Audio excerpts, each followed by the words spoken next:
Economics at Sri Damodar College. Take or Murthy, you take. Yeah, sorry for interruption. There was a networking problem. So let me introduce the today's speakers. Professor B.P. Sharat Chandran is currently working as Professor of Economics, Goa University. Before joining Goa University, he was working as Professor of Economics at Sri Damodar College of Commerce and Economics, Margao, Goa. Dr. Sharat Chandran has 22 years of teaching experience. His areas of specialization is international economics and did his doctoral study on the topic of economic impact of regional trade agreements, a study on ASEAN and its implications on India. He obtained his MPhil degree from Madras University on the dissertation topic of impact of liberalization measures on prices, cost of living, and employment in Indian economy. A university rank holder for both BA Economics from Madras University and MA Economics from Loyola College, Madras. He is the receipt of ICSR Research Scholarship for PhD. He held various positions such as Academic Council member, board member, Goa University, and served as Vice President, General Secretary of University College Teachers Association, Goa. He published research papers in reputed journals and attended a large number of academic conferences. With this brief introduction, I welcome Professor Sharat Chandran for this today's panel discussion. Welcome, sir. Thank you, sir. And second speaker, we all know Dr. Gauri Shankar S. Hiremat. He is associate professor at IIT Kharagpur. Uh, uh, he has worked at IBS Hyderabad, Gokhale Institute of Policy, Politics and Economics, Pune, and IIT Jodhpur. He is an alumnus of University of Hyderabad and Gulbarga University, Kalburgi. Gauri Shankar is author of the book Indian Stock Market, an empirical analysis of international efficiency, published by Springer. His areas of research and teaching interests include financial economics and open economy, macroeconomics, with a primary focus on the interaction among markets efficiency, corporate finance and macroeconomics. Gauri Shankar was a visiting fellow at Judge Business School, Cambridge, and a fellow of Reserve Bank of India. He is the recipient of Professor M.J. Manohar Young Economist Award. He contributes articles in policy issues to print media, as well as he contributed many articles in reputed international journals. With this brief bio, I welcome Professor Gauri Shankar S. Hiremat to this today's panel discussion. I welcome you, sir. Now, I would like to invite our HOD ma'am, Professor Pushpa M. Savdatti, to give her introductory remarks. Then I will hand over to Dr. Sharat Chandran to lead the program. Thank you, Dr. Murthy, for introducing the eminent scholars of today's webinar series. At the outset, I extend a warm welcome to Professor Sharat Chandran, Goa University, and Professor Gauri Shankar Hiremat, IIT Kharagpur, on behalf of Department of Economics and on behalf of Central University of Karnataka. Thank you very much for accepting our invitation despite your busy schedule to disseminate your knowledge to the august audience. And also, it is my pleasure to welcome the Dean, School of Business Studies, Professor M.V. Alagawadi. Our Department of Economics comes under School of Business Studies. And my warm welcome to all the students teaching fraternity from Central University of Karnataka and other organizations all over the country. And as already stated by Dr. Murthy, the regional trade, bilateral trade, geopolitics, everything has been changing as a result of COVID-19. And we are seeing today the change in the scenario between different economic powers, where China is trying to become more powerful than America, and the world economy is hit very hard because of this unexpected pandemic. So in this background, how our experts are going to throw light on how the India's bilateral and regional free trade agreements have changed and what is the way forward. So with these brief remarks, I extend once again a warm welcome to the resource persons, and I will hand over the floor to Dr. Murthy. Thank you. Thank you, ma'am. Now I request Dr. Sharat Chandran to take his lecture on the. Is it visible, sir? Hello? Yes, yes. Okay. I'm audible, madam? Yes, sir. You are audible, sir. Yes, You are Okay, audible. thank you. A very good morning to all of you. I consider this as an honor and privilege for me to participate in today's webinar. I would like to express my gratitude to the host institution, the Central University of Karnataka, and my good friend Dr. Lingamurthy for extending an invitation to participate in this very fruitful dialogue on the impact of COVID and the regional and bilateral trade. I have titled my presentation as COVID-19 implications on India's bilateral and regional FTAs. I have divided my presentation into three parts. I start by saying that how the COVID-19 is going to impact the international trade and also India's trade. Then I come to the current engagement of India's bilateral and regional trade agreements and where India stands. And finally, I conclude by saying that in this COVID situation and when there is a turbulence in the international economic scenario, how this can be made more meaningful so that India can make gain from these international agreements. And we all know that bilateralism, regionalism, multilateralism are the mechanism in which a country engages itself with the rest of the world in terms of economic cooperation or strategic or political or various spheres. And I feel that, and there is a large literature emerging also, multilateralism is under tremendous challenge these days, mainly from the powers like America and the climatic agreement where the America has withdrawn from it.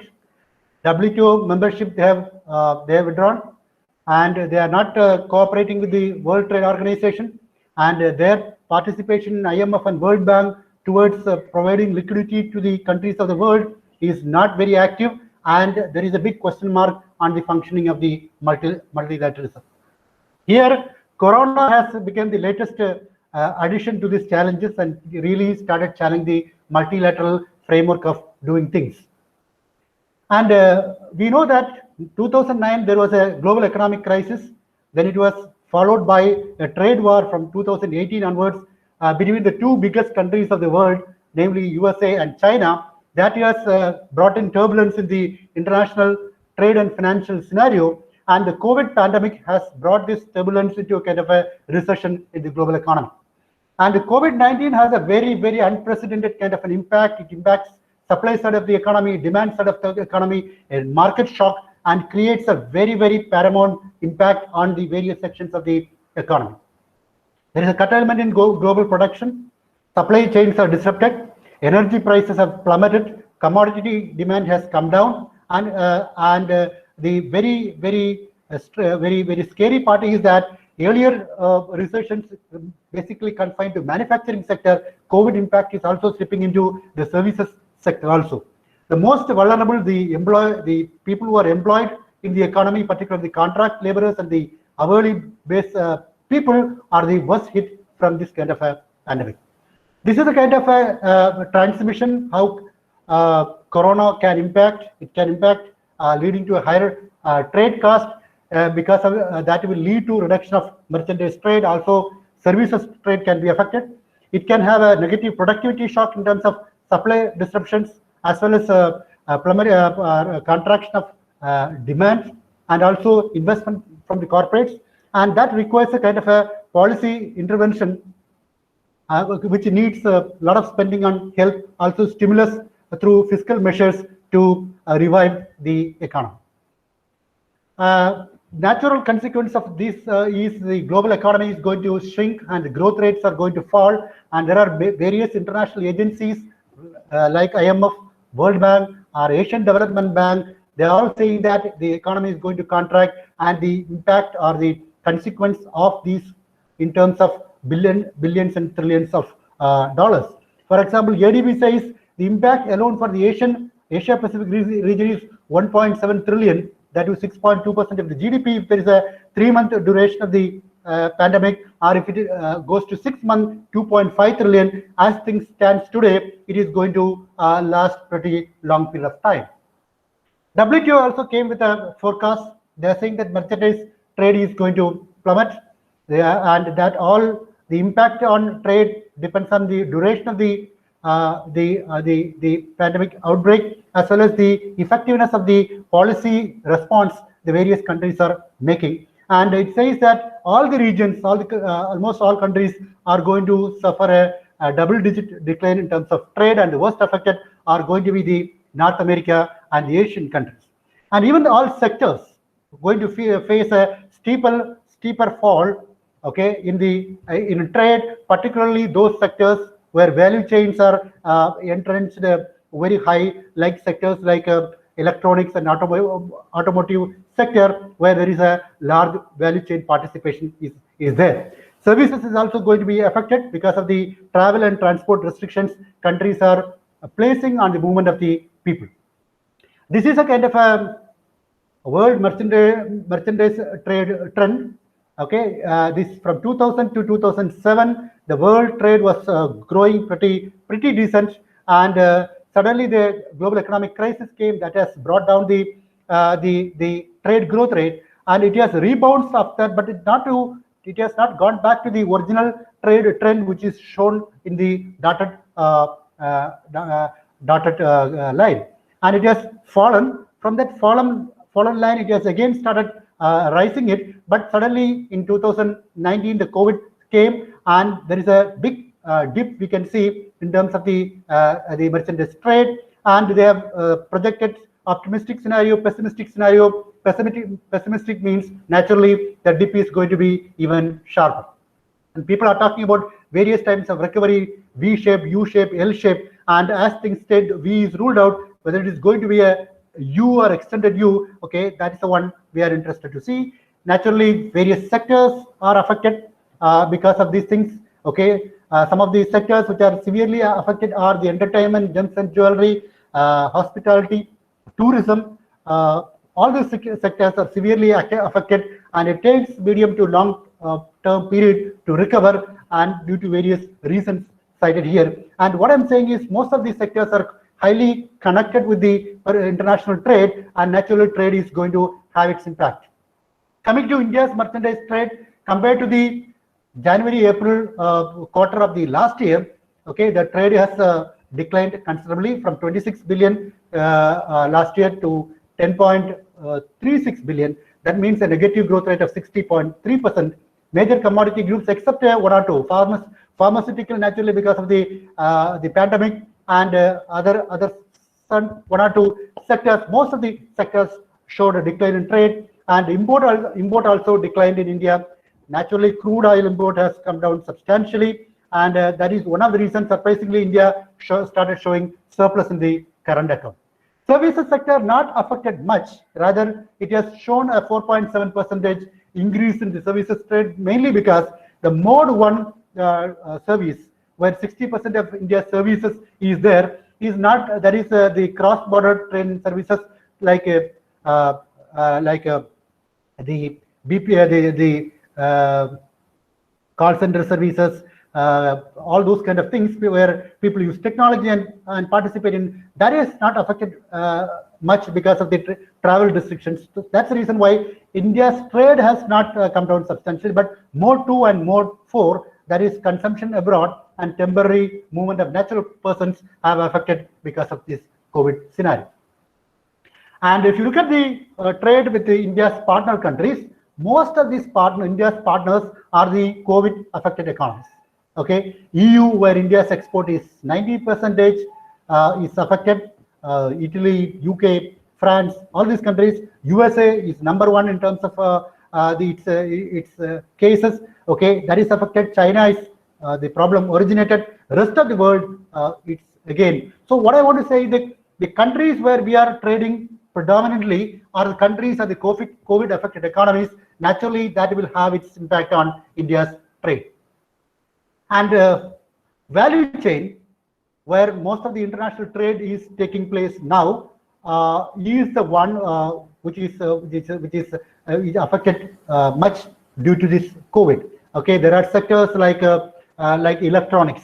Okay, and so bulk of the trade is happening through value chain. Fortunately or unfortunately, India is not a strong player in the international value chain. That has, to some extent, has helped India. Okay, for protecting against from this.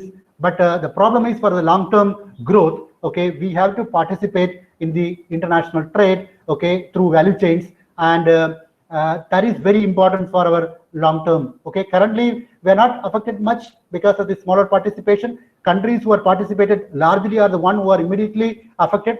But we cannot forget this particular fact that for a long-term improvement of India's trade performance, we have to strongly participate in the value chain. Coming to the second part of my presentation, where the India's engagement with the bilateral and regional trade agreements, and we know that regionalism and multilateralism, the debate is going on for a very long period of time, which path the country has to take to liberalize its trade. Multilateralism is considered as the first best option, where there is no discrimination is considered better. But unfortunately, right from 1995, when the World Trade Organization was established, the pace of trade negotiation, multilateral trade negotiation, was very slow. And because of this slow pace, many countries were frustrated with the regional trade agreements. Okay, got into some kind of a bilateral RTA, plurilateral agreement. Okay, even though it is a second best kind of a thing, and that led to a proliferation of RTAs from 90s. And even though there is a trade diversion possible, that continues to be a preferred mode of trade liberalization across many countries. India was a staunch multilateralist, but realizing that, okay, that's nothing, no forward movement is happening, India also thought, okay, towards the regional and bilateral trade agreements. This is a graph which clearly says from 1995 onwards, a huge spurt in terms of RTAs, primarily because of the lack of dynamism from the part of the WTO, and the number of agreements have really increased. Coming to India's bilateral trade agreements, among the Asian countries, India is having the second largest number of RTAs after Singapore. We have 42 agreements according to ADP. 13 are currently in operation. 1 is signed, but not yet implemented. 16 are currently under negotiation, and there are 12 proposed RTAs. And the major RTAs we have signed include the SAARC, the ASEAN, the Sri Lanka, Singapore, Japan, Korea, Malaysia, and Thailand. And the one we are currently negotiating are the EU, BIMSTEC, GCC, SACU, Eurasia, and other host of countries. Bhanumurthy sir, are you? I'm there. Hello. Hello. Yeah. Yeah. It is audible, sir. Please continue. Okay. Sometimes I don't have an idea whether I'm communicating or I'm stuck. That's why I'm in between stopping and asking. I can go ahead, right? Audible. Thank you, sir. Yeah, continue, sir. Thank you. So this is a kind of a graphical picture of India's various RTAs. And now I'm coming to one by one how India has done it. Let me start with the SAFTA signed in. It's a SAARC agreement, and there is a free trade agreement signed among the SAARC countries. Originally 7, now 8. 2006 came into force.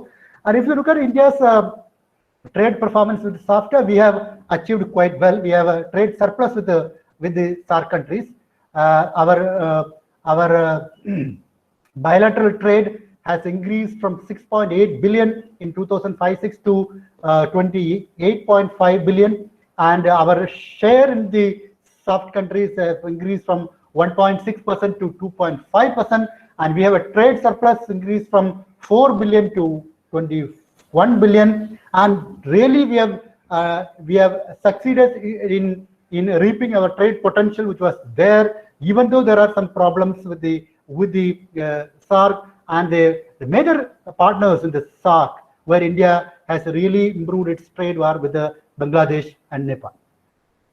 And this is a thing of the export, imports, and trade balance. And this is India's individual trade performance with countries, where our trade with Bangladesh and trade with Nepal and Sri Lanka are quite high. Pakistan is pretty flat. No, and others being a small countries, their share is quite less, right? And here our India's imports. Okay, again, two countries are showing quite good progress. Okay, the others, okay, kind of a secular trend. And the question is whether we have really achieved what we meant for with regard to SAFTA. And frankly telling, we have not really achieved much progress. Despite India has shown a good trade with these, we have not really achieved much, because the intra-regional trade among SAARC countries is one of the lowest among all the regional trade. Again, one of the indicators is how well you trade within yourself, and that indicator is 5.6, is quite low compared to the European countries, which is more than 50%, right? And India's trade with the ASEAN countries, 1.7 to 3.8%, not very high. And who is doing really well here is China. China has trade with the region increased from 8 billion to 52 billion. That means, compared to China, even though we have close geographical proximity with these countries, okay, we could not realize better trade performance due to various reasons. The reasons are tariffs, logistic issues, infrastructural problems, informal trade which is happening at the border, okay, various non-tariff barriers countries are imposing, okay, that has really kept. But the crux of the problem is the issues with the two largest economy, India and Pakistan, and we know that we are not getting along well. Naturally, the scope of the agreement is limited to that extent. And what we can do is, with the rest of the SAARC countries other than Pakistan, maybe we have to build up good connectivity with Bangladesh, Nepal, Bhutan, develop strategic trade relationship with these, so that they become the all-weather friend of India, and we can have barriers and as well protectionist policies. We should reduce it, and that can help the trade. And India being the biggest member and the dominant member of this SAFTA, we have to show magnanimity of importing a lot more product from the ASEAN countries, because the current import of India with respect to SAFTA is quite low. Coming to the second partnership with ASEAN, and the government has saw Southeast Asia is an emerging area and becoming the center of the vibrancy of Asia. Asia becoming the dominant player in the whole global economic scenario. And we thought we had to move towards greater economic cooperation. So the Look East Asia policy and the current Act East Asia policy, and the FTA signed in 2009, implemented in 2010, right? But if you look at the trade partners of India, only Myanmar is the largest 5 trade partner. That means among the 5 largest trade partners, only Myanmar find it, because Myanmar import we are importing stuff from Myanmar, only Indonesia for 1 year. So that means they are not, even after agreement, the countries are not very strong trade relationship, right? And if you look at if you try to analyze the trade structure, there is a complementarity present. Singapore is the largest among the ASEAN, where we have a largest trade. The other major trade partners are Vietnam, Malaysia, Indonesia, and Thailand. And trade intensity is quite low with the Cambodia, Laos, Philippines. Trade intensity means there is a scope for enhanced trade relationship possible with the smaller, less developed countries of ASEAN. And the products where we have a very good comparative advantage is chemical and metal products. We have a RCA very high across the ASEAN countries, and many products, particularly manufactured products, we do not have a comparative advantage with the ASEAN countries like Singapore, Malaysia, Thailand, and even Indonesia. Now, if you look at the developments after the FTA, whether India has gained from the agreement, not really, even though the trade improved from 43 billion to 97 billion, the gain the ASEAN countries got is much higher than what India got. ASEAN's export to India has increased higher than ASEAN's export to rest of the world. That shows there are some problems with the agreement. India was not able to really improve India's export with the trade deficit. India's trade deficit increased from 8 billion to 22 billion, shows that, okay, India, whatever India has aimed at least from 2010 onwards, okay, that has not realized. So there is a lot of demand from the industry associations that, okay, did we negotiate the agreement well? Okay, India is gaining or it's a burden, and now ASEAN has agreed for a renegotiation of this particular. These are export-import, okay, of ASEAN, and the gain India got out of this agreement is not as expected in the beginning. Now I am coming to the BIMSTEC, which was an agreement which is currently India is negotiating. India has not signed it, but here nowadays a lot of buzz happening because BIMSTEC is pitched against the SAARC agreement because the progress we are not achieving with the SAARC. The people say that the Pakistan is not with the BIMSTEC, so naturally this is a agreement which is going to be the future, and the India and other countries are putting renewed effort for this particular, even though there are 15 years of negotiation already happened, okay, but FTA is not signed. But India has invited BIMSTEC to the countries to the BRICS summit as a participating nation, shows renewed interest in this. These are it's a multi-sectoral agreement. There are 14 sectors. Each countries are in charge of this particular sector. A lot of sensitive area, a lot of resources, raw materials, and trade potential existing. This is the export and import. Okay, and the one interesting point I would like to talk about, this is the BIMSTEC is a kind of a bridge between the SAARC and the ASEAN. We have 5 members of SAARC and 2 members of ASEAN, namely the Thailand and Myanmar, part of this particular. So it's a kind of a link between SAARC and the ASEAN.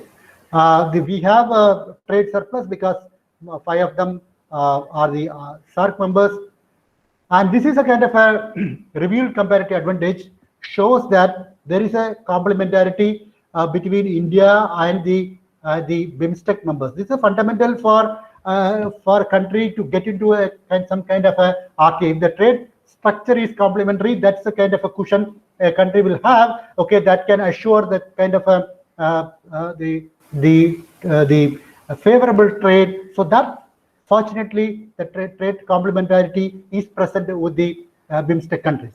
And if you look at all the SAARC partners of BIMSTEC, we have trade surplus.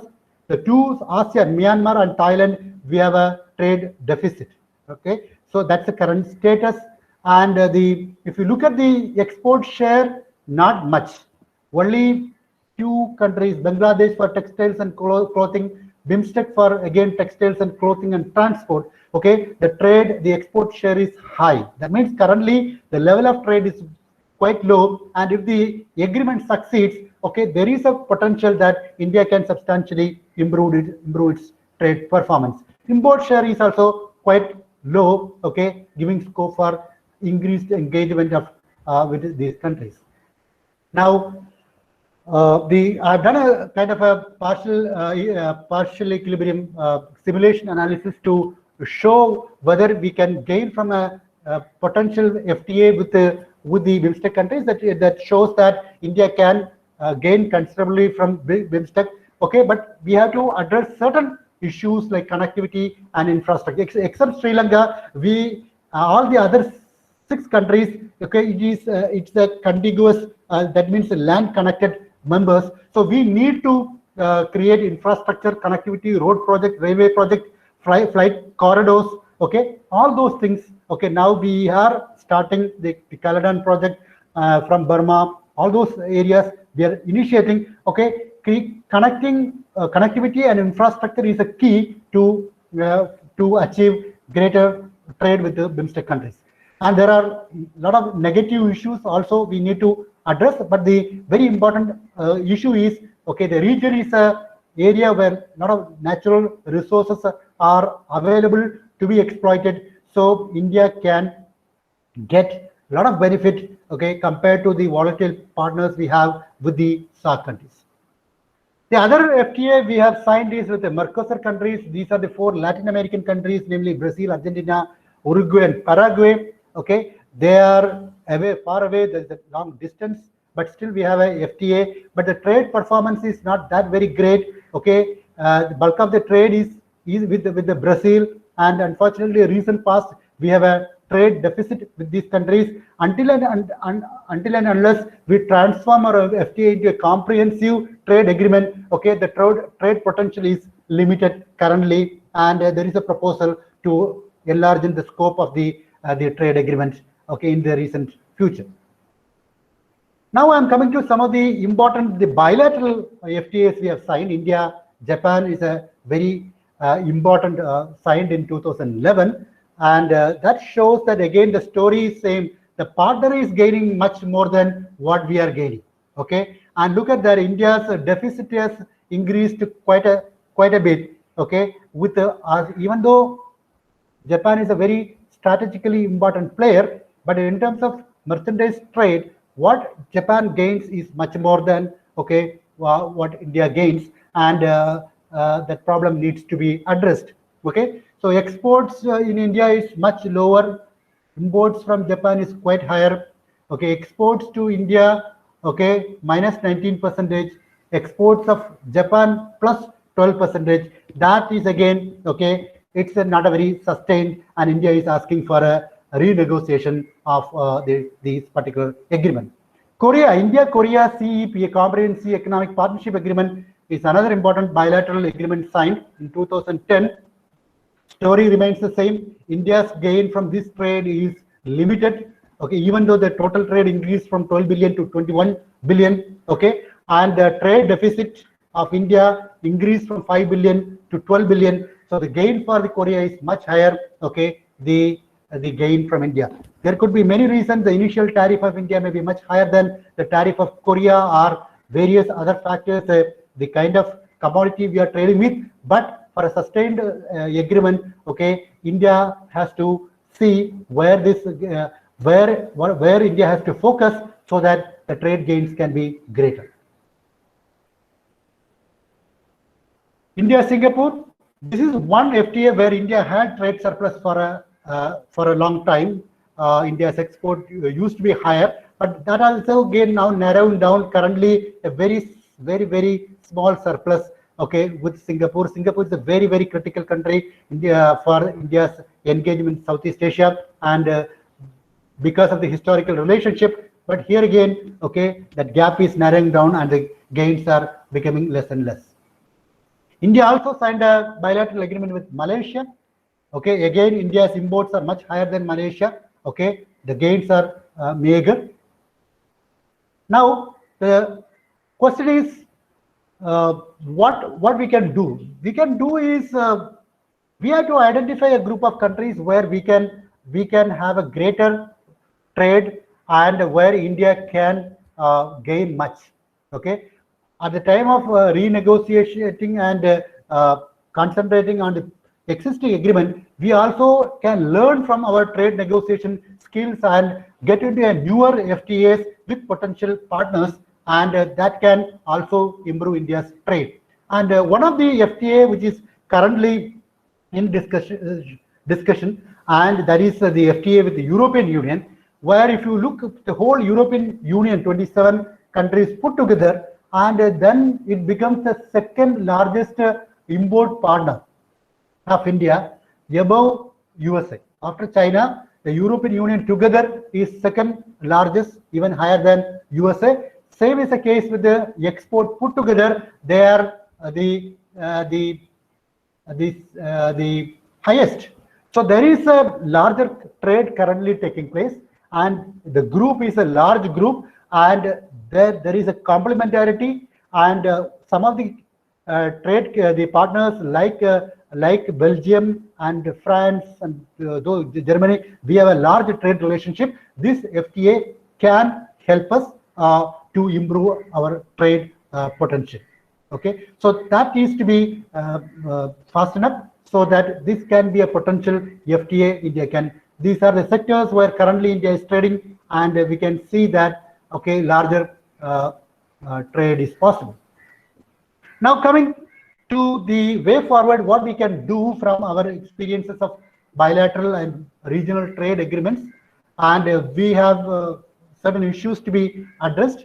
These issues are India's experience with the SAFTA is good. India's experience with Korea, Japan, Malaysia, Malaysia is and Korea is not so good.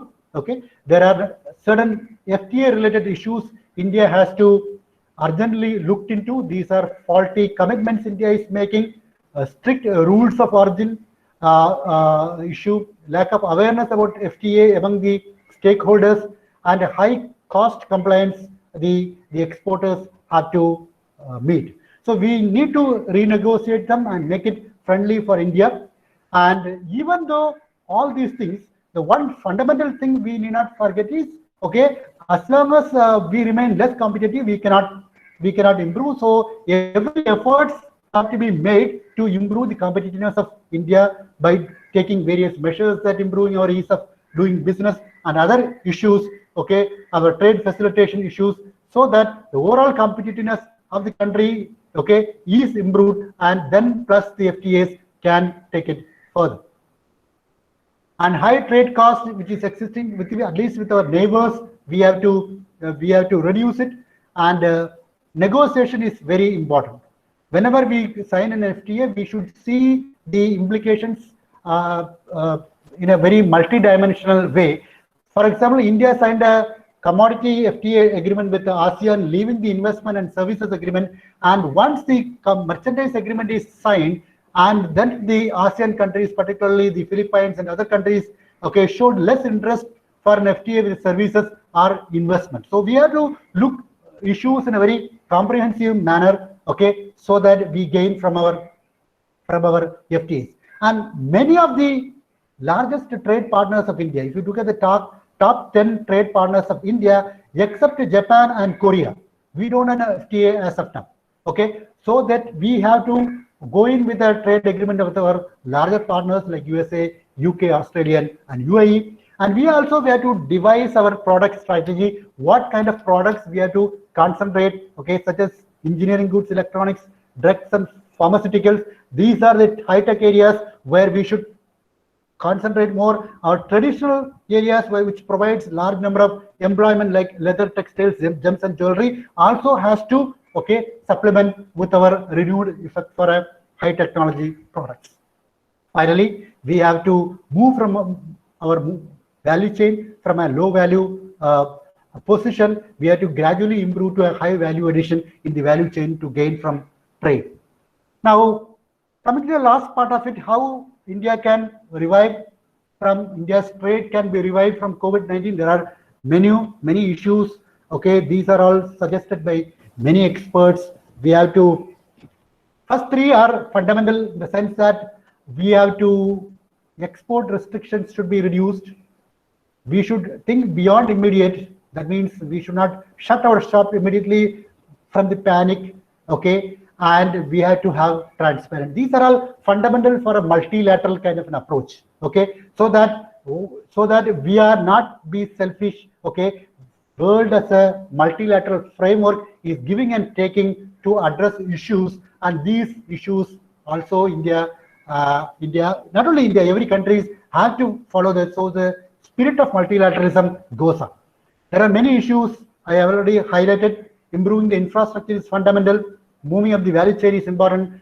Okay, new partners through FTA is very important. So that at least immediately, okay, we can limit our shock from the pandemic, which is creating a havoc across the countries.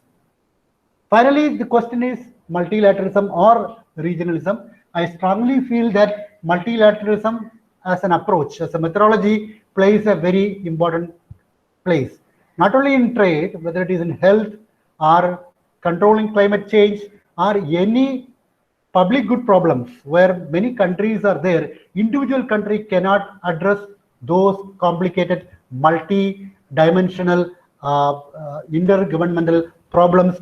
We need a kind of a multilateral approach, so that even though the WTO is currently suffering, okay, we have to strengthen the WTO, okay, as far as possible by extending cooperation from all countries and agencies, so that it is not dying down, okay. And countries have to be inclusive in their approach, should not be very kind of a selfish motive of nationalism or protectionism. This is not applicable for one country, okay. If one country follows, two countries follows, then it can lead towards a kind of a bilateral regional framework. So we have to see how best we can see that, so that all stakeholders are having a say, okay. So that is very important. Continuous dialogue and flexibility is very important, because we cannot have globalization leaving behind large section of countries, large number of people. The globalization has to be inclusive. It should be taking everybody together, and everybody should enjoy the fruits of globalization. Should be a human face, and then only it serves. So various institutions have to give critical inputs how best we can make multilateralism something which is everybody gains, nobody is left behind, and it provides a framework for addressing multilateral problems and issues like SDG, which is very, very important, particularly for developing countries and less developed countries, okay. It's only through multilateral framework we can address climate change, okay, eradication of health pandemic like corona. So we need multilateralism, okay, and we have to strengthen it. And as long as that happens, one cannot sit back. We have to see that where India can at least get through regional, because everybody is going for regional. India arguing for a staunch multilateralism can create a problem in the short run. So a nice blend of these things, okay, we will help India to strengthen its position in international trade. Thank you very much for this wonderful opportunity given to me by the Central University and the organizers. I am very thankful to you. Thank you very much. Thank you, sir. You have focused on different bilateral trade agreements of India, as well as regional free trade agreements with different blocks. You have focused on big countries as well as our imports and exports. I hope there would be more number of questions by the participants will have later on. Now I would like to invite Professor Gauri Shankar Hiremath to deliver his lecture. Yeah. Professor Gauri Shankar Hiremath. Yeah. Good morning to all of you. Can you hear me? Yes, sir. Yes, sir. Yeah. Thank you. I am sharing my presentation first. Sir, can you close your presentation if? Yeah. Sure.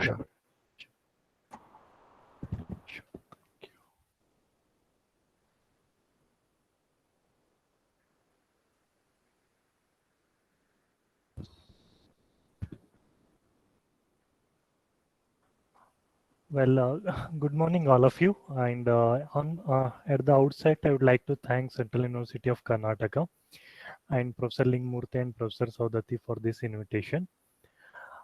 Presenting in Central University of Karnataka is like coming back to home.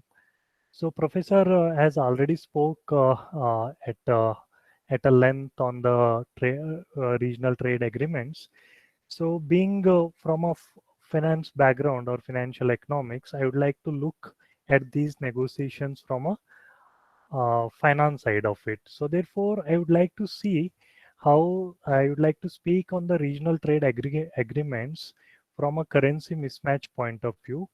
So therefore, I'll first present on what is the problem with the currency mismatch, how it will lead to crisis, and especially in case of pandemic like COVID, how it affects the currency mismatch and increase the probability of the crisis. Then I would like to see and I would like to link how the bilateral and regional free trade agreements will help to overcome this problem of currency mismatch, especially in the context of COVID. So therefore, I kept it as is winter is coming. I hope the young audience may be knowing about the Game of Thrones, where winter coming is a kind of a bad sign. Well, here my key ideas here is to debate on the crisis. Of course, uh, the currency mismatch is not the problem created from the COVID or it is a result of it, but COVID can aggravate this problem to a large extent. So therefore, I'll speak it in first in a cross-country scenario, and then I'll come back to the India and how the recent policies may help to address this problem. Well, the currency crises or any financial crises, there are different generation models like first generation, second generation, and third generation crisis models, which emphasize on a different aspects of international factors for the crisis. One of them is a original sin. Original sin is a one kind of a problem where the countries are unable to borrow in their own currencies.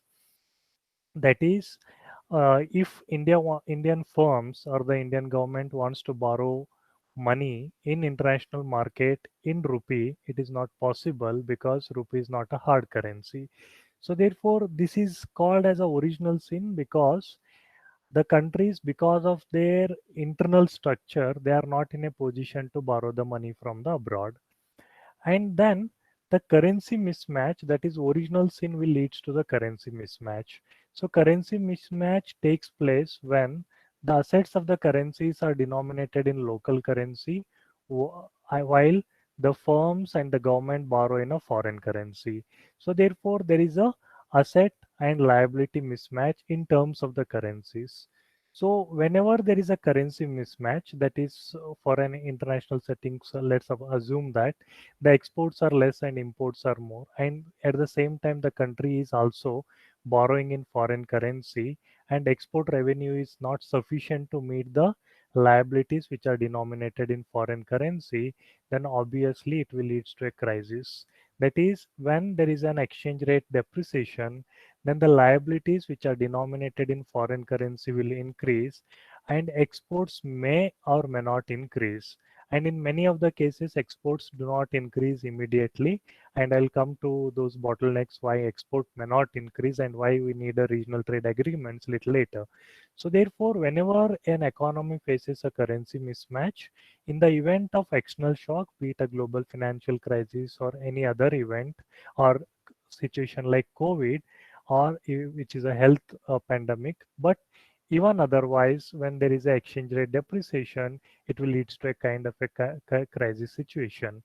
So then whether the currency mismatch is because of what is the logic, what is the major problem with that, it is because of the global finance and how the economic policies post 90s were pursued. So therefore here I would like to see whether the regional trade agreements will address this problem. So let's look at how emerging market economies are accumulating large dollar debt, and it has increased from 1.573 to 3.67 trillion in 2018. The latest data we have predicted, I will show it little later. So therefore, whenever there is an increased dollarized economies are sensitive to any kind of external shock such as exchange rates because the debt value will increase immediately, exports may increase, may not increase. Obviously exports will not increase in the short run. Even if it is increases, then obviously this will lead to increased debt value and it will lead to a currency crisis. So therefore the increase in foreign currency denominated debt at aggregate as well as the corporate level has increased in almost all the countries, including India, especially the emerging market. And so it will increase the systematic risk and it will aggravate the currency and debt crises. So let's look at total emerging market economies percentage of GDP, that is foreign currency denominated debt, that is actually increasing over the years. Then if we look at emerging market economies much before the COVID happens, it is around 2018 and 19, most of the emerging market economies were in stress. Like the current account balance, that is current account deficit is increasing, inflation is increasing in many countries, and many of the emerging market currencies, including that of India, were depreciating against the US dollar. Of course, there were arguments that exports, it will help, exchange rate depreciation will lead to increase in exports, but that may not happen unless there are a multilateral and regional trade agreements because of certain bottlenecks which I'll just highlight. So therefore, how do you measure the currency mismatch? That is, we develop an index that is called aggregate effective currency mismatch, which takes the value of NFCA, that is net foreign currency assets divided by its imports, and the another one is NFCA divided by the exports. So whenever aggregate currency mismatch value is greater than 0, it means that the country is having the assets more than its liability, while it is less, it is increased liabilities. That is, net asset position is liable. So that will lead to expose the balance sheets of the companies to the exchange rate, and then the competitiveness effect which otherwise is available due to exchange rate depreciation will not be possible. So why it is happening? So let's look at the original sin hypothesis for India, for instance. So original sin for India has been increasing from 2000, sometime from 2008 onwards, that is post uh, crisis period. It is because the Indian government at that point of time has allowed the companies to borrow the loan, and of course that is also a period when the NPS have increased because there was a credit boom. So in case of India, original sin has been increasing, and the for Indian companies as well as to some extent government is borrowing in foreign currency because they are unable to borrow in the Indian rupee. So this is not just a phenomena in India. It is all over the Latin America, Central Europe, Asian economies, and other emerging economies. Of course, Central Europe is little better in case of currency mismatch or the original sin, but but Asian economies, other than that of a China and India, they're all they are struggling, and of course, Latin American countries are in a crisis situation. So let's look at we have developed an original sin index, a new index to measure it. From the Iron Greens index, we have improved it using the residential principle. So if we look at here, then I'll come to the trade.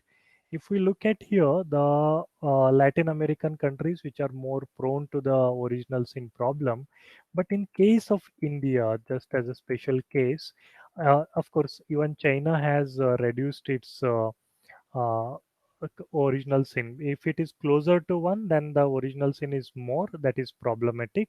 If it is closer to 0, then it is better. So India in 2018 was almost close to 1, but successively from 2014 onwards, it was in 2014 it was 0.94, which was substantially it got reduced from 2008.85 to 0.54. One of the reason for this decrease is because of the improved trade, especially with the African countries as well as with that of a Gulf countries, because there is a change in the foreign policy which emphasizes on Africa as well as the Gulf countries. This is a one. And second is, it is in, if you, I hope all of you remember, it is in 2014 when the Indian government thought of introducing the masala bonds. That is where the Indian companies will issue the bonds denominated in rupees, where the risk is shifted to the foreign investor who will invest in these stocks. Otherwise, it is the borrower who otherwise take the risk. So therefore, if we look at the original sin problem, that is there in many of the emerging markets, India is still having a bit of it, but it has reduced successfully over the last few years. So this is how we have developed one more index to see whether there is a currency mismatch across the markets, including India. So this is a foreign currency debt to the total debt, which is both at a firm as well as the government or sounding debt. If we look at as a whole between 2008 to 2018, and we have extended it up to 19 now, so many of these countries are facing are borrowing heavily in foreign currency. If the countries borrowing heavily in foreign currency, it has a direct implication for the exports. It will really drain the resources or the revenues which are coming from the exports. Well, this is, I think we have already spoke about it. This is the net foreign currency assets of different countries, including India in Asia. Then this is a country-wise, we have estimated country-wise aggregate effective currency mismatch. Then here, if we look at why it is happening, then we can really understand why the regional trade agreements are very important. So we estimated a panel regression model to understand why including India, many emerging market economies are borrowing from abroad, or why there is a currency mismatch, why we are not earning enough foreign forex reserve. At the same time, the central bank is accumulating a lot of forex reserve at the same time. So therefore, if we look at this model of panel regression, we have used the size, inflation, exchange rate volatility, trade openness, quality of the institutions, macroeconomic institutions, then how much our monetary policy is independent, then K open, that is how much our capital account is open, whether we are pegging it or not. Then these are the macroprudential policies, that is restriction on borrowing, restriction on debt to income ratios, then total financial development in the country, then the money supply, then original sin and debt intolerance itself. So let's look at the results. These are the descriptive statistics and pairwise correlation. Our model is robust for all kinds of diagnostic checks we have done. Then these are the model specification test. If we look at baseline model, we can understand that the GDP is an important indicator of currency mismatch. That is, better GDP is will actually increase the currency mismatch, obviously. So we need to look at the debt at a little different from a conventional model. Like, if someone is not having debt, it doesn't mean that they are in a good position. It is just means that they are unable to borrow. That is what when we go to bank, the banks lends based on our capabilities of paying it back or the credit score. So similarly, a country which is very poor can't borrow at all. So therefore, a poor country will not be having any time currency mismatch. But currency mismatch is problem only after a point. That point we are trying to understand. So here GDP is one of the major determinant of the currency mismatch. Then higher inflation is another indicator, or sorry, determinant of the currency mismatch. Trade openness is having a negative impact, and if we are having a capital account open, obviously it will lead to a little more currency mismatch because capital flows are sensitive to many of the factors. But the macroprudential policies like India has been following from 2013 onwards, that actually helping many emerging markets. It is, of course, this is a panel regulation not specific to India, that for the limit on foreign currency debt and debt to income ratios, inflation volatility, and if we take alternatively population to measure the size, and exports, they're actually reducing the currency mismatch problem. Uh, so we also looked at the macroprudential policies, how they are affecting the currency mismatch. Wherever macroprudential policies or the controls are imposed, the countries are performing better in reducing the currency mismatch. It means that they are developing their own markets. So we also tested to check whether our results are not sensitive to one definition of currency mismatch. We have developed an alternative model of currency mismatch and estimated our results. Our results are almost similar to that. So they are not sensitive or biased towards any kind of selection of sample or that of a currency mismatch model itself. We also checked for the endogeneity problem. We don't find any endogeneity problem in our results. So now, then how the COVID is going to affect this currency mismatch and may lead to a crisis situation. So can currency mismatch, excuse me, leads to a crisis because of the COVID? As we have pointed out the many determinants of the currency mismatch. So based on a different forecast of GDP and other economic indicators, we have estimated whether it is going to lead to a currency mismatch, whether there is a probability of the crisis in emerging market economies. So here, this is our crisis model. We have taken three crises, that is currency, banking, as well as sovereign crisis. When we look at the currency crisis problem, we have taken the banking as well as sovereign crisis itself as a determinant. Then we have taken many control variables and using the different kind of models here. So one is we have checked it with the currency mismatch and original sin itself. So what our results suggest is that the currency crisis is related to currency crisis. We can determine, we have taken this IMF index to understand how we can predict the currency crisis. Our model shows that there is a probability of the crisis if the situation continues because of the increased currency mismatch. We have already factored the COVID situation in all these macroeconomic factors and see that the currency mismatch and currency mismatch is an important indicator of the future currency crises, including that of original sin crisis. I'll come to summary of these results quickly. And then the banking crisis, we have seen that we can predict the banking crisis using the currency mismatch both at the firm level as well as the bank level twin crisis problem. Then sounding debt is not a problem with India because India is not borrowing much from, government is not borrowing much from abroad in foreign currency, but it is the corporates, or in terms of percentage, it is the corporates which are borrowing more in foreign currency than the government itself. So therefore, that is much more problematic than the sounding debt crisis. But the sounding debt crisis is reality in case of Latin America. For instance, you have seen that how the lira crisis is happening. Argentina still is reeling under the crisis, right? So that is how we have predicted using the currency mismatch whether we can predict the sounding debt crisis.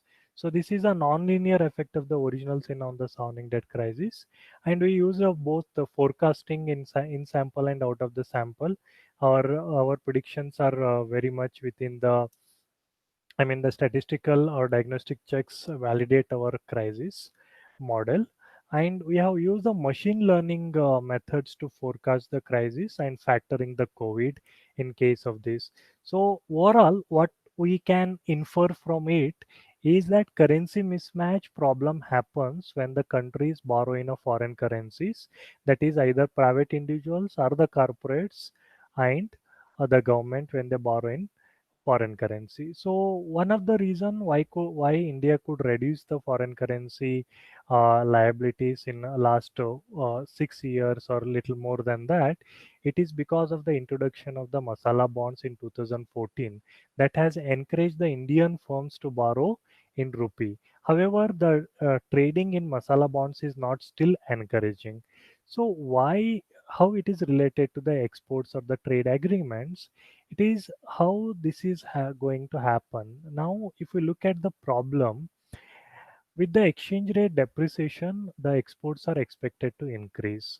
But we have analyzed the export data for ICSR project that exports are not going to increase just because of the exchange rate depreciation. Because for last many years, the exchange rate is depreciating, but India's exports are not really increasing. Why it is not happening if we look at it from a finance side or a balance sheet side of it? It is because or not because of that, just because of the J curve effect, what we study in international economics. That is because of the supply side bottlenecks, the exports after the devaluation will actually fall and then it increase. It is not because of that is the one reason. It is also because of the credit side of it. That is, let's suppose there is an increase, there is a currency depreciation, but the firms are not in a position to borrow the money from the credit markets because there is no credit available in India. It is because of for two reasons. One is the net from banks, the the firms are not able to borrow, especially the MSMEs, which are actually contributing more towards the India's exports. They're unable to borrow from in rupee or in within the domestic market. So they are not in a position to invest or take the advantage of increase in the because of the depreciation of the currency. It is because the banking crisis sorry, the banks themselves are in a crisis. It is because NPS are increasing, so they are not able to borrow from the market. So even if there is a currency depreciation, even there is a Make in India program, even there is an emphasis by the government to boost the export, that is not taking place because the export firms, especially the MSMEs, are not in a position to borrow from the market. One is they are not having enough indicators or the balance sheet indicators which will convince the banks which follow a very conventional model of lending. So they are not in a position to borrow, and banks are not themselves in a position to lend because NPS have increased substantially between 2008 to 2016. So therefore now there is an emphasis to reduce this NPS. So one is the credit, and another important problem is that most of the banks NPS are not because of any agriculture loan waiver or anything.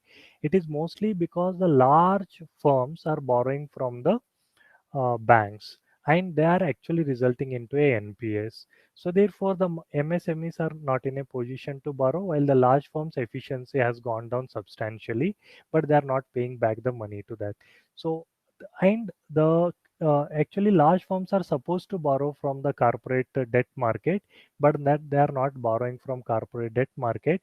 For one reason, the corporate debt market itself is not available in a large scale, and then the corporate debt market is not whichever is available there, mostly the large firms are privately placing their debt or borrowing from private placement, not from the public. So therefore when we really look at how the currency mismatch is happening, it is because of these two reasons. That is, the corporate debt market is not developed. Banks are already overburdened from the NPS, and they are not in a position to lend to the export sector, especially.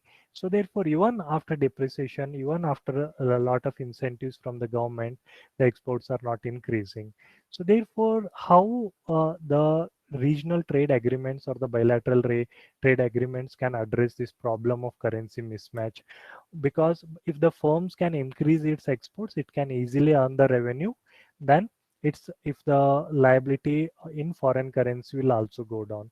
One is the multilateral trade agreement. Multilateral trade, it seems to be crashed now in post-COVID situation. Of course, it has happened much before that with the trade war between China and US, as an indication that multilateral trade agreement is something which is a problematic now.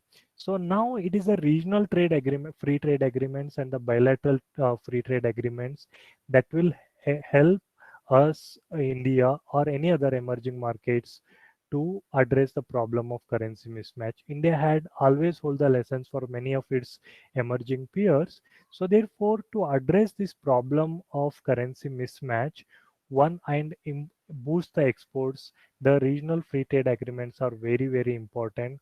And India has, I hope, there is a policy shift after for last 6 years, because we have shifted more towards that of Africa, and we are looking for a new markets through the bilateral and regional trade agreements. That is a welcoming feature, but that it need to be further we need to further focus on and strengthen these bilateral and regional free trade agreements.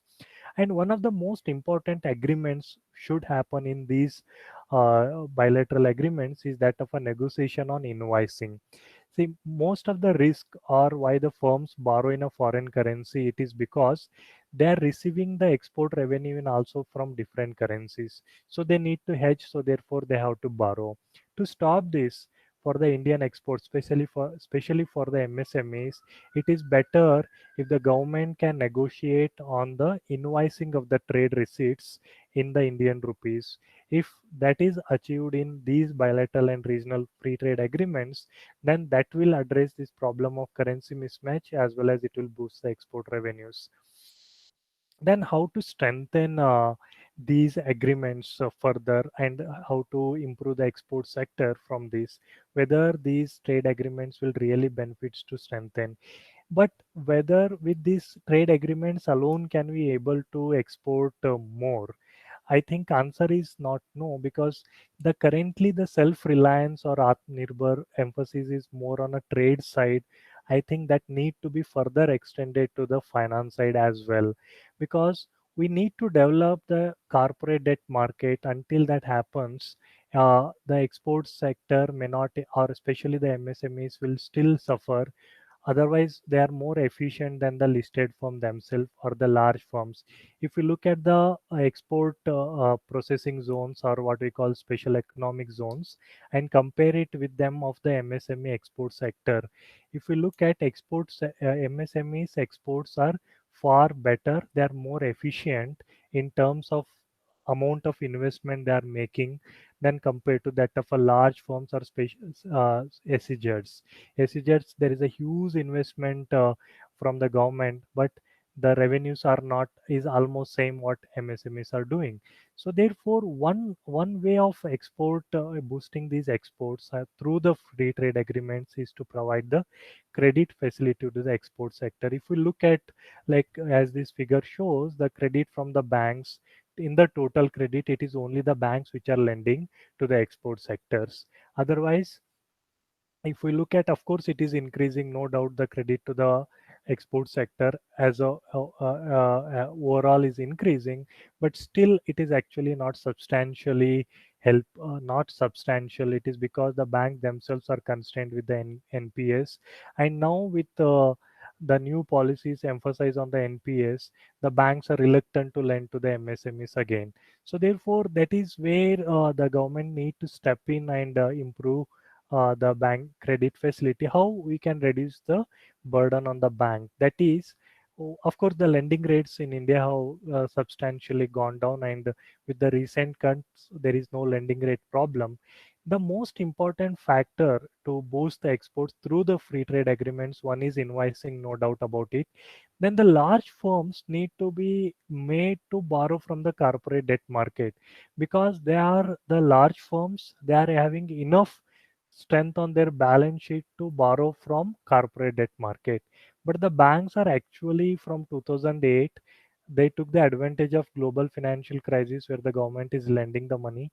They're mostly relying on the bank based loans, not going for the corporate debt market. Of course, corporate debt market need to be developed further, but even within the corporate debt market, they are mostly either private placing it, or hardly they are borrowing from the corporate debt market, large firms.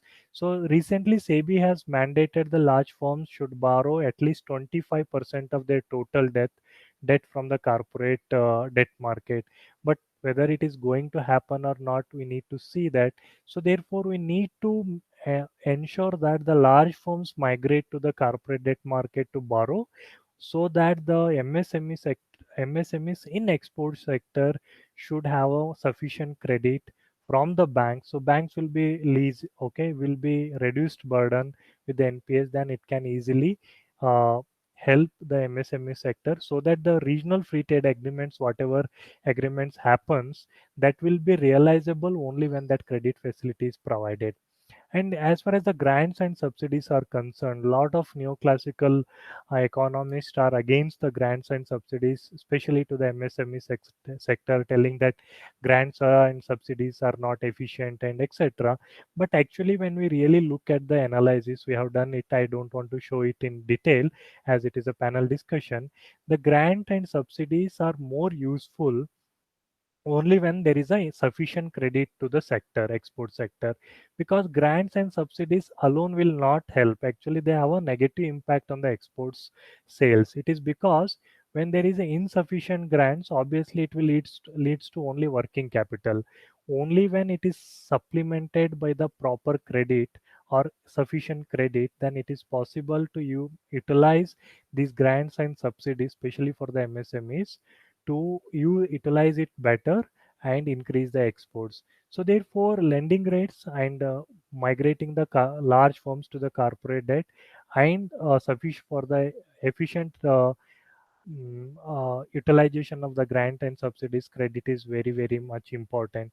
So these all points together will definitely will help the currency crisis problem to reduce. Otherwise, the MSMEs are forced to borrow in a foreign currency, and while the foreign lenders are ready to lend to the MSME sector, while the banks are not ready to lend to the MSME sector. That is actually very perplexing.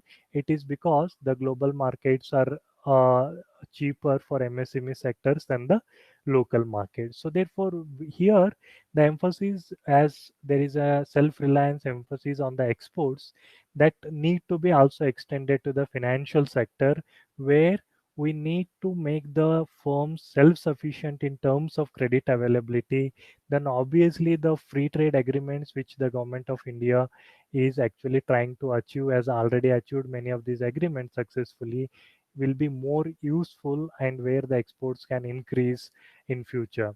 So that is how I would like to conclude that the free trade agreements are very essential for the currency mismatch problem to be addressed, because multilateral trade agreements is not going to happen in a near future. So it is the regional free trade agreements which are going to be more helpful for the government of India, especially to our government or the India, to increase its exports. But the exports needs the credit at the end of day, because to increase the exports you need to increase the supply, and you need a money for that. And wages are not at all a problem, because MSMEs actually employ large number of the people, and it provides more employment to the people compared to the large firms, and it needs a little more credit, and that will help it to boost its export. That will also leads to increase in the employment, that will also leads to increase in exports. Yesterday my friend Ajit was telling that the quality of the products is not really competitive, but it is one of the reason for MSME sector. It is because of it lacks the credit which it is required, so it is forced to borrow in foreign currency. Even the large firms are borrowing in foreign currency. It is because of we are not having, for a post 1990s, it is not the problem now it created. It is post 1990s we emphasized on the export led growth, but we have not we at the same time we allowed the firms to borrow in foreign currency. That was a contradictory policy itself. But at the same time we failed to develop the competitive debt market, where the firms are having enough resources to borrow the money. So of course the global markets are much cheaper, and we kept the high interest rate because the RBI wanted to fight the inflation by keeping the interest rate. And Reserve Bank of India also need to look at alternative methods, alternative instrument to fight the inflation, because a part of inflation is also a supply side. So that is how I would like to conclude, and I hope there will be more questions on this my propositions. And thank you very much for patient attention, and thank you very much for this invitation. Thank you, sir. It was very interesting and very articulate lecture. And of course, there is a different views by two different speakers. One is for pro multilateralism, and one expresses that multilateralism is not going to help to the our country. So, in this juncture, now I would like to open up this forum to question and answers. Later, I have a couple of questions to both the speakers. So, now I would like to open forum to question and answers. Hello.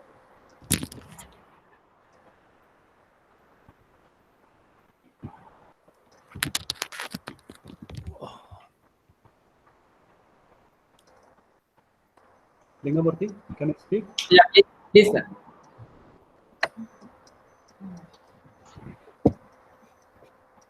Hello. Please continue, sir. Yeah. Sir, with regard to the first lecture by the Shrastandra sir, very happy that you have mentioned about the multilateral trade. In my opinion, regional cooperation is very important at present. Particularly, we have to strengthen the SAARC and BRICS. BRICS and SAARC are very important in this respect. Mainly today, in multilateral trade, intra-industry trade is increasing.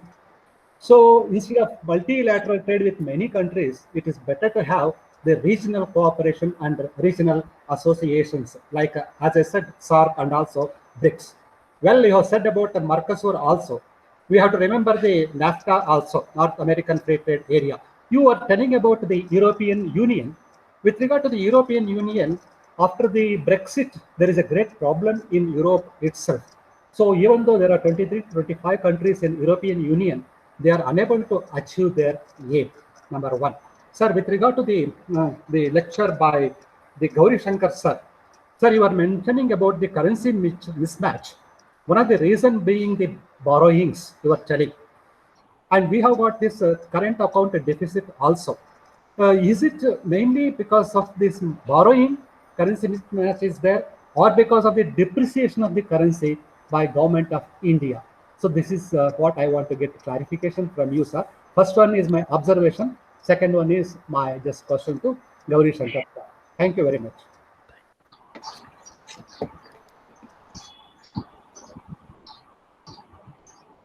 Yeah, Gauri Shankar sir, if you would Should I? like to. Okay. Okay.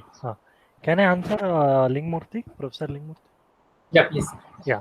Yes, sir. The borrowings are like CAD, the current account deficit. It is mostly because of the imports and not because of borrowing. Borrowing is a part of the capital account. To finance this current account deficit, we have to allow the foreign direct investment. We have to allow the foreign investment flows because otherwise we can't finance this current account deficit. So therefore, there is a increase. Exports are not increasing because of the reasons, as I told, that the MSMEs are not having enough support, and there is a more emphasis on the large firms than the small firms. So therefore, current account deficit is increasing. And just since you reminded me, so that will also, if we look at the remittances which are supposed to come to finance our current account deficit from the Gulf countries, migrant laborers who are went to Gulf and other countries, because of COVID, that is going to affect now.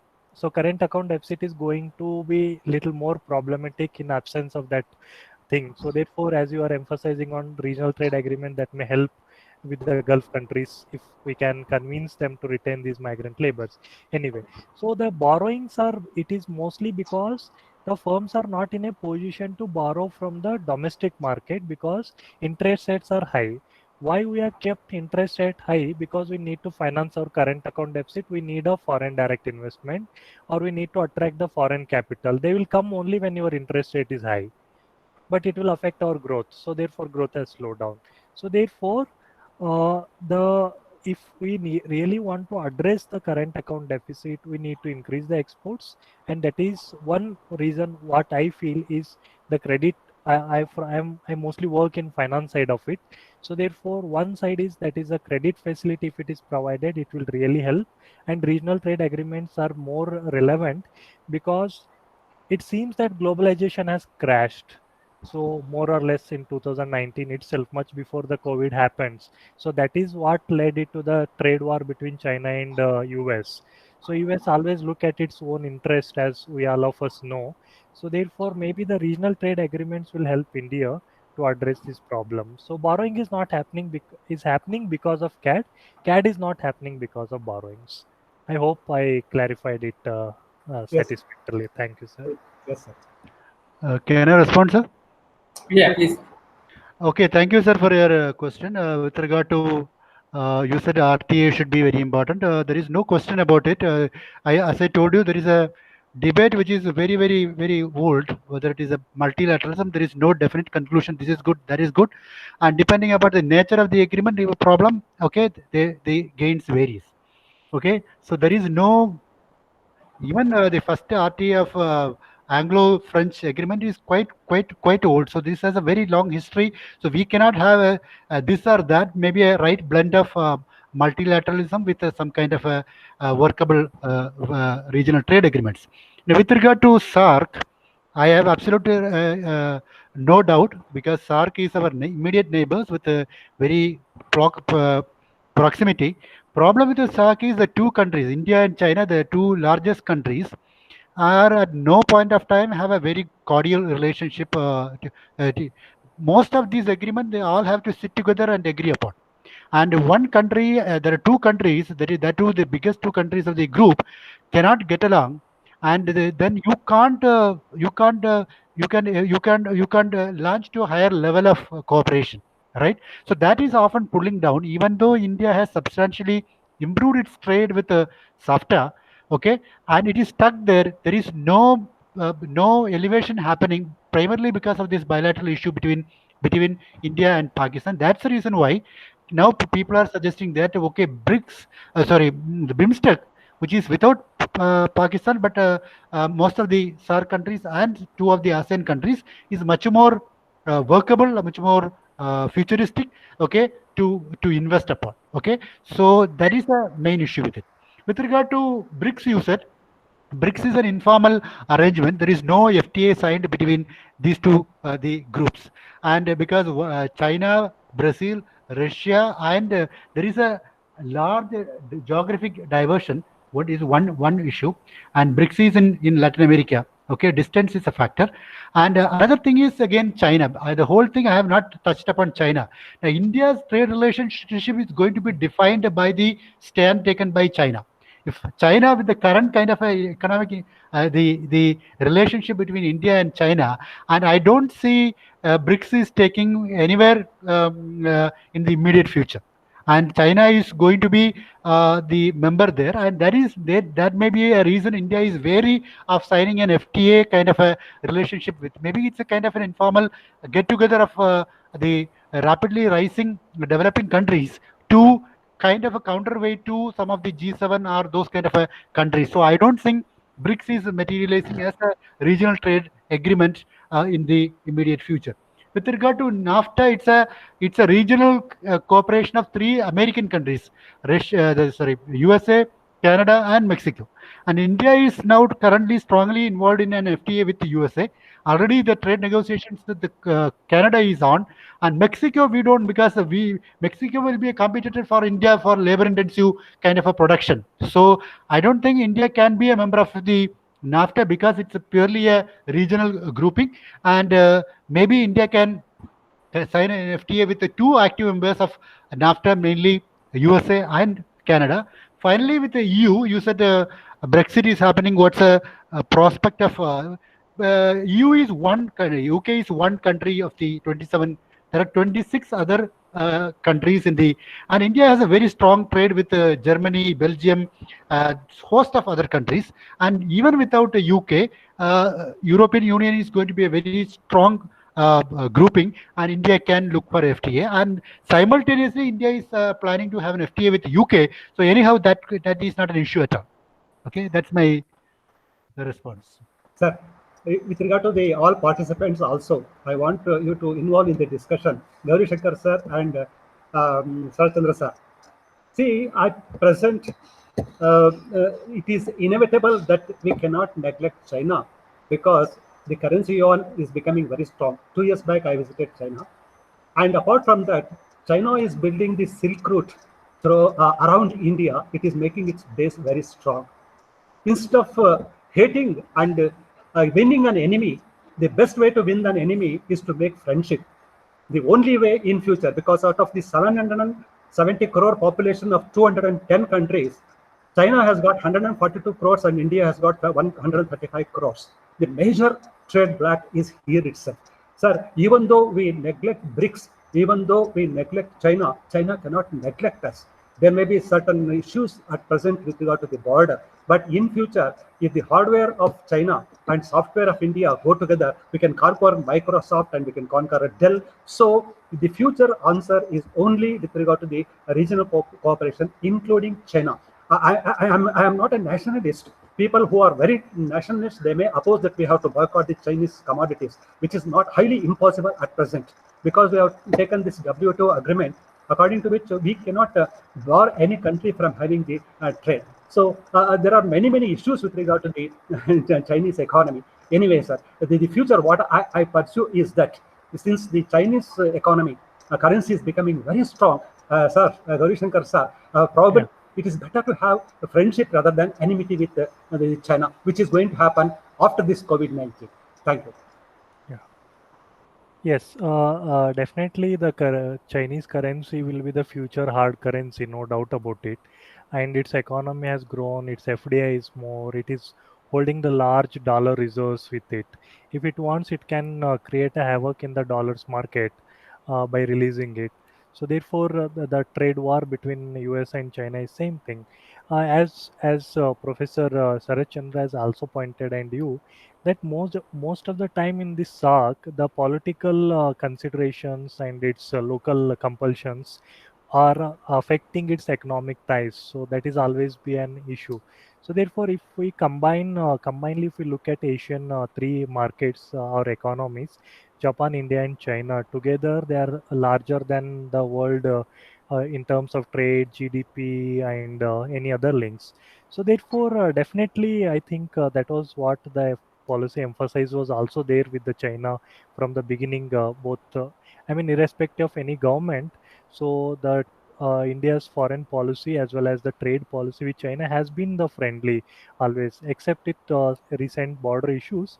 I don't think there is a significant shift in the trade policies as such, because they still hold together in terms of their interdependency in both India and China are still in terms of economic ties have not yet actually went severely. There is no severe in their ties. Obviously, there will be a political compulsions on both the sides, and there is a problem always on whether it is with even with as Professor has pointed out with even with Pakistan. With all said and done, India still had a most favored nation for until recently, or it is still there. So therefore, I don't think that the short-term things will really affect its long-term things. And regional cooperation probably, if they, of course, the political leadership at both the sides need to understand definitely that they are together, maybe more powerful in the Asia. Whether they go together or not, India and China will be the next big, supposed to be superpowers, economic superpowers at least. Hopefully that will maybe that will lead to them to mend their differences and to grow together. Maybe that's only an expectation. Yeah. The two superpowers within 4-5 years, China and India. China. Hopefully. Yeah, obviously. I request everybody, Professor Nagwadi sir, to express his views.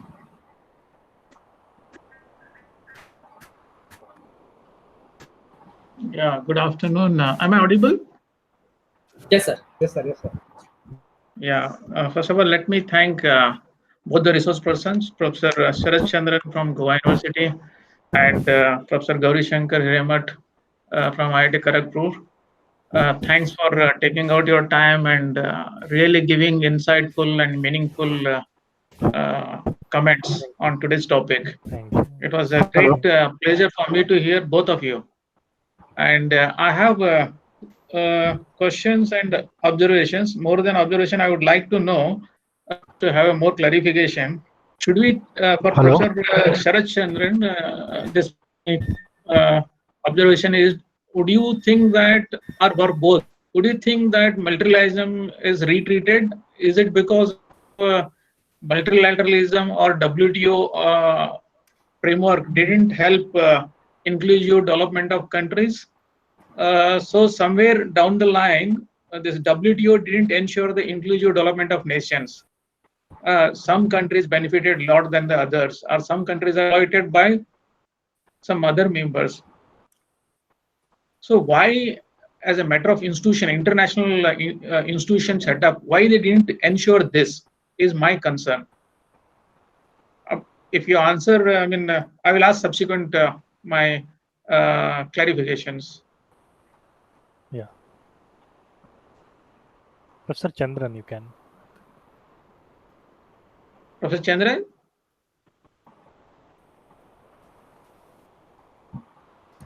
Chandran sir. Chandran sir, please unmute. Chandran sir, unmute. Unmute. I think Professor Chandran, Okay. maybe, I think I couldn't reach him. Anyway, next, my few clarification, especially Professor Gauri Shankar brought out important observation. Number one is that whether invoicing can be happening in the invoicing arrangement in the host currency. And number two, corporate debt market development. Yes. What are the impediment that is preventing this to happen? Yes. Yeah. First one is as you have told, sir. Thank you very much for your questions. It's I'm. It is always a little bit nervous for me to answer your questions as being my teacher. So it's let the first one is the retreat of this multilateralism. As we know that the WTO or multilateralism, which came from after the Soviet fall, the Washington consensus or everything, it was US was in the forefront in introducing the economic reforms all over the world or in emerging. So it's Yeah. kept its interest in the first and then the later of that those of the developing economies which are ready to introduce the economic liberalization. So therefore last 25 to 30 years, of course we have achieved the better growth, but it has its own contradictions. So therefore the growth was achieved, but it got finally slowed down for last 2 to 3 years all over the world, or 4 years, especially after 2008. There is not much improvement here and there. Of course, there is some improvement. Again, there is a problem. It is mostly because of the policies which are pursued, which are mostly kept those of the OECD countries in the front and not that of those countries which are introducing those reforms. So therefore, there was no inclusive policies or anything. So therefore, multilateral, now the US itself is now telling there is no need of any multilateralism. Now it is better to go for a regional trade agreements. So its problem with China is because China is overtaking it in many of that. So therefore, European Union to larger extent has been successful through its regional trade agreements only to give a little resistance to the US kind of an imperialism or whatever you say, home hegemony or whatever. So that is where it is. And invoicing, yes, invoicing is an important aspect to reduce our risk for the export sector through these trade agreements if it is possible. And impediments is that anytime it depends on negotiation between the trade partners where that who will take the risk by invoicing. So obviously the importer would like to shift the risk to the exporter, and exporter would like to shift it to the importers. So therefore it again depends on the trade ties and agreements and how it goes and strength of the economy and negotiation. So that is the major impediments, you can say. It can be resolved through the negotiations. And corporate debt markets are, as you know better, then the somewhere in from 90s onwards we liberalized everything, and we told that now the companies or the firms will go and will go for a competition between private sector.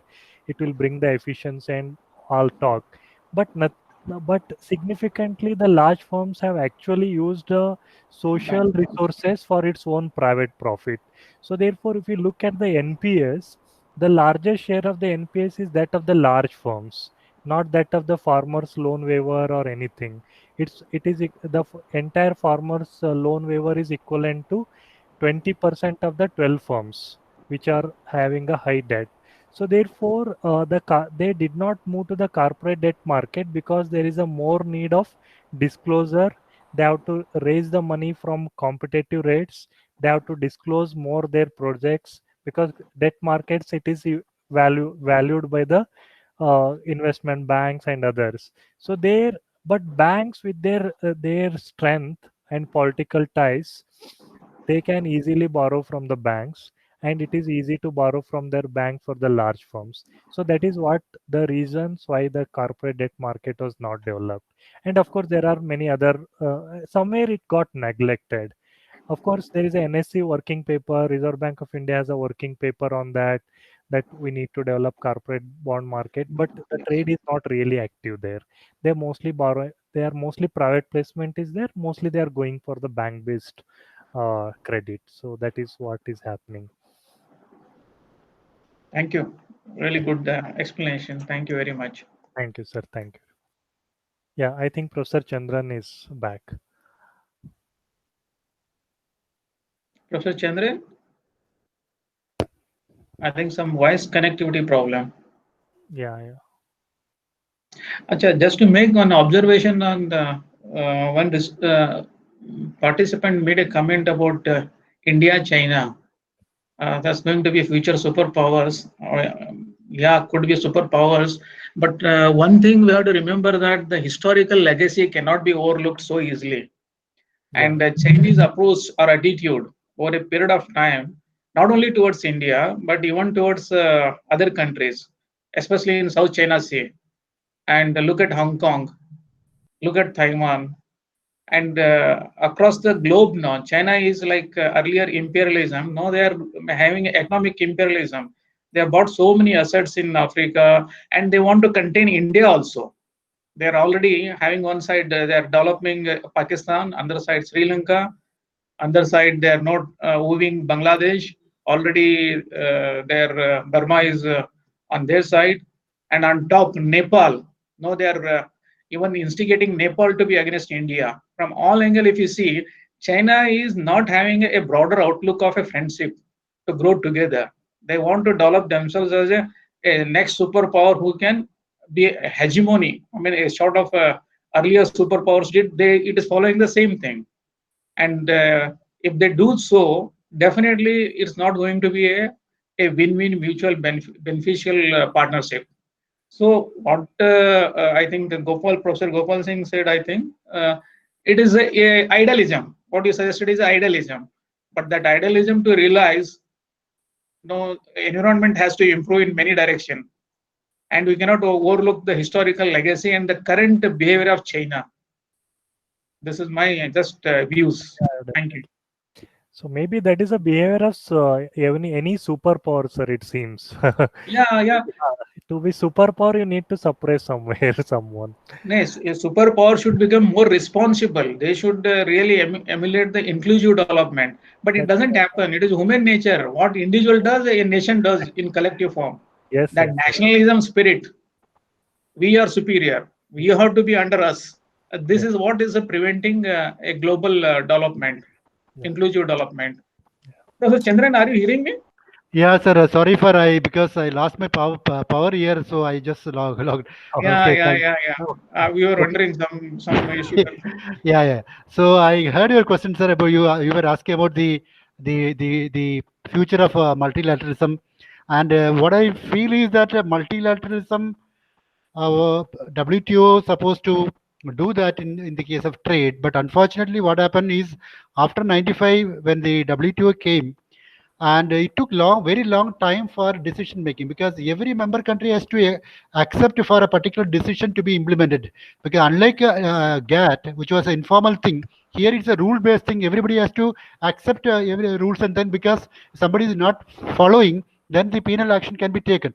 So but what happened is there were lobbying groups which were operating in the international trade. You know that what is beneficial for the developing countries may not be beneficial to the developed world, may not be beneficial for the certain categories of countries. So getting into some kind of a consensus and coming to a kind of a rule-based decision making was taking too much of a time. To my knowledge, in the so many years, maybe 25 years of WTO, only that one agreement, that is trade facilitation agreement, is a one agreement which were actually signed, accepted by everybody, and it was implementing all the major issues, be it the Doha developmental rounds, be it the NAMA issues, or be it the agricultural issues. Everywhere there is a disagreement and there is a deadlock. No forward movement was happening. So countries got frustrated, disinterested. Then they thought, okay, this is nothing is happening here. Okay, we cannot wait for so long permanently. Okay, let us get into a small kind of a grouping where our trade interest lies. Let us negotiate and do kind of a workable trade agreement, and that's the reason why there are so many kinds of things. So my issue is, until and unless time bound quick decision making mechanism is brought into the WTO, okay, things will be difficult under WTO. Okay, that's why nowadays people are talking about a small multilateralism, a relatively small number of interested parties coming together and working for multilateral kind of issues, global issues, so that that can be much more lasting and workable. Okay, that's the reason why I feel multilateralism is taking a toll. And whether we like it or not, it is the big countries which are ultimately controlling the whole thing. The director general is decided by the superpowers, and even there is a dispute settlement mechanism where disputes are settled by a kind of a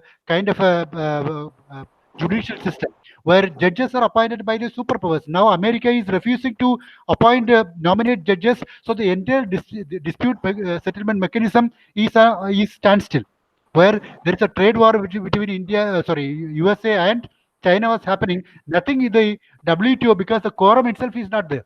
So there are underplay of the big powers on the functioning of the multilateral body. My point of that is, since it is a first best kind of thing where discrimination is less, okay, we have to strengthen it to the extent possible. We have to make the decision making process faster. We should be inclusive so that all the stakeholders, all the developing countries, poorer countries are also getting the benefits of trade. That is my viewpoint on this, sir. Thank you both of you. Thank you very much. I request our HOD ma'am if she would like to express her views and questions. No, I don't have. It was a very good discussion. And since we are nearing almost 1 o'clock, so on my behalf, I thank both the speakers for their wonderful insight. Both have spoken on different aspects. So it was very interesting and enlightening. Thank you very much. And I also thank our participants for very good discussion on the subject. Thank you. Murthy, you can continue. Thank you, ma'am. In fact, I wanted to ask 2 questions, but already these questions have been answered by questions asked by Professor Raghuvaidi sir as well as Gopal Singh sir. So my point was, before India adopted globalization process, there was a book written by Manmohan Singh, South-South Cooperation. Instead of joining into multilateralism, India can adopt the South-South cooperation, where developing countries can have mutual understanding to share their own resources and technology, and whatever they are producing, to have good relation with the South Asian countries. So when he became finance minister, again we call it it is occupational disease. So when he became finance minister, again he has opened up entire country to multilateralism as part of WTO, and WTO is the institution to promote multilateralism. So again we have seen what happened. Now in 2001, when China entered into WTO, the whole picture has been changed. Now China slowly occupied the global supply chain through its dumping to different countries. So when financial crisis happened in 2018-19, the whole picture has been changed suddenly.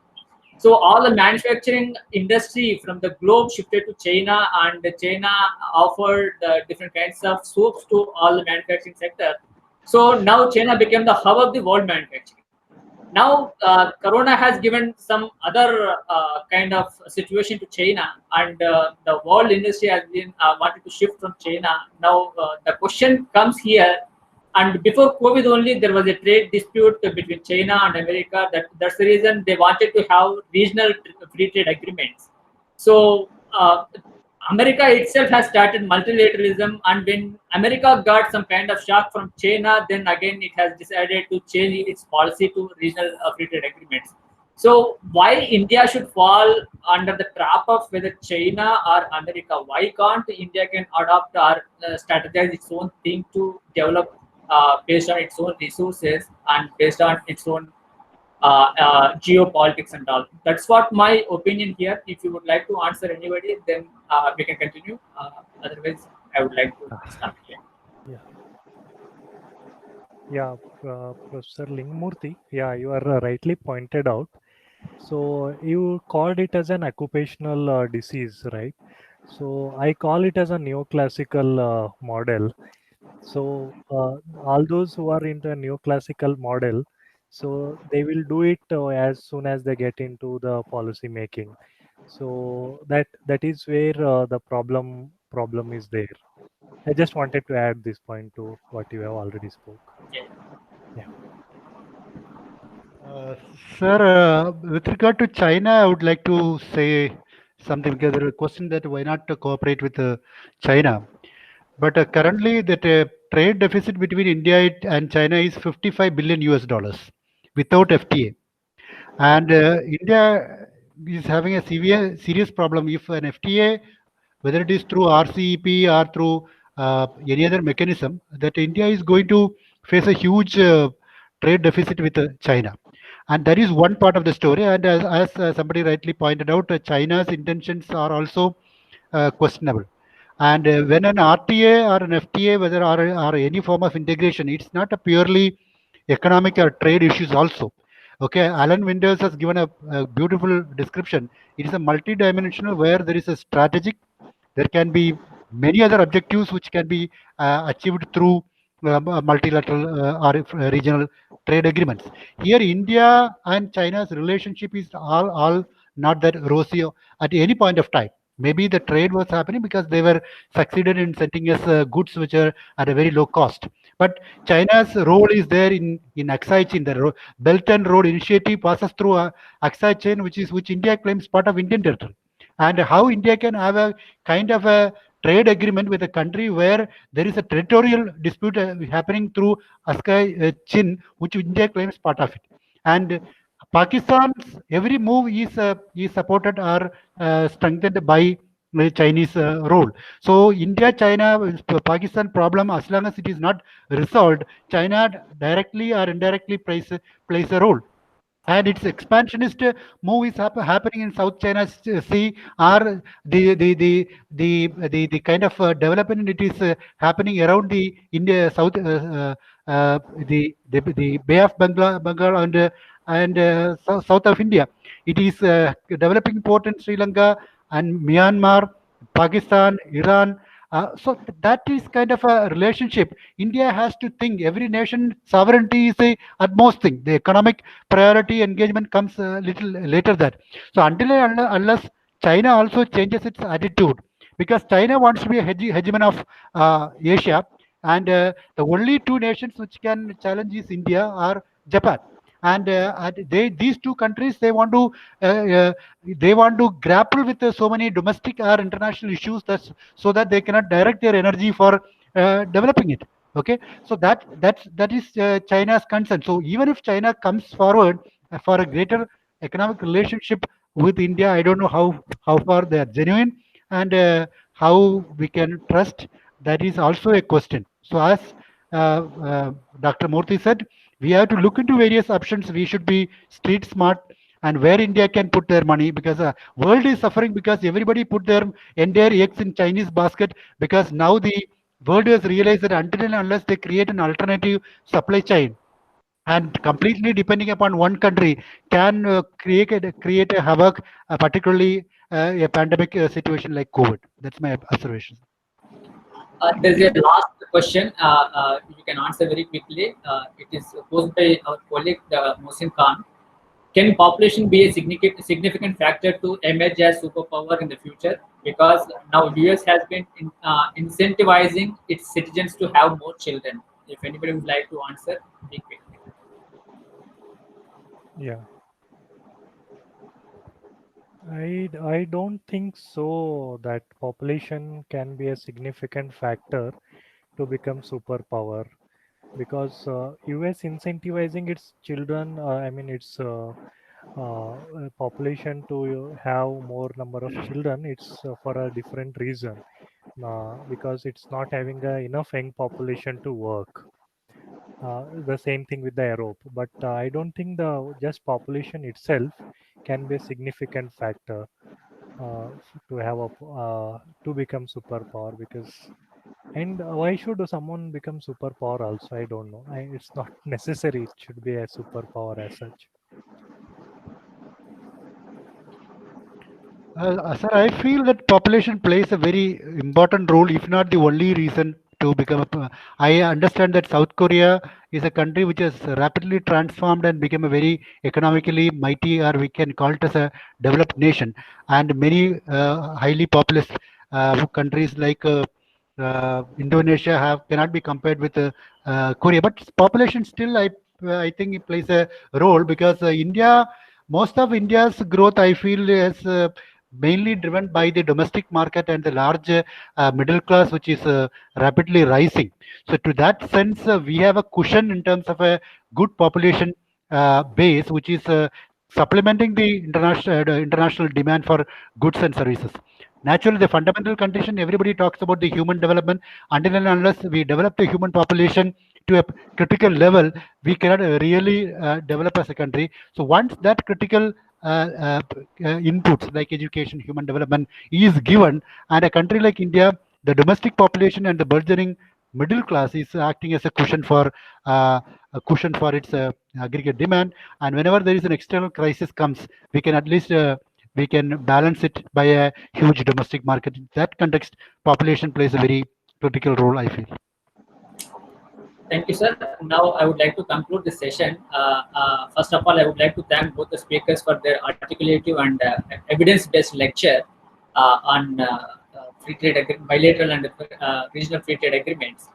And in continuation of this today's lecture, there is one more lecture tomorrow: India-China trade issues and geopolitics. What Gopal Singh sir was asking the question that will be covered in the next session very genuinely, because we have covered up so many issues. As Gauri Shankar sir said, trade only cannot be the matter. There are so many issues to consider, as Srichandran also said.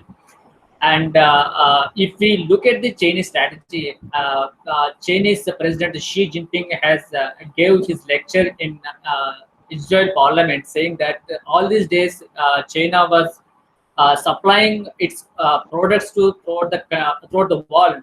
Now, 2016 onwards, China will change the strategy. China will establish the manufacturing throughout the world and produce there itself. So that kind of strategy it has adopted, and that's the reason they have taken so many initiatives and regional free trade agreements, bilateral agreements with China-centric. I hope it will be covered tomorrow in India-China trade issues and geopolitics. With this, I would like to thank both the speakers. And for giving this opportunity, I thank to our GM, Professor Alagwadi sir, and for encouragement, our HOD ma'am, Professor Pushpa Sodhatri, and all the participants. I sincerely apologize for today's discussion, because there was a technical problem, so that many participants would like to participate, but I could not find any blink of their request. That's the reason I could not accept them. Hopefully, I will resolve this today itself. So I will ensure that tomorrow it won't be happen this kind of issue. So with this, I would like to thank each and everyone. Thank you, sir. Thank you. Thank you. Thank you, Professor Thank you, Sharad thank you. and Professor Gauri Shankar. Thank you, ma'am. Thank you, ma'am. Thank you very much. Okay. See. Okay, bye-bye.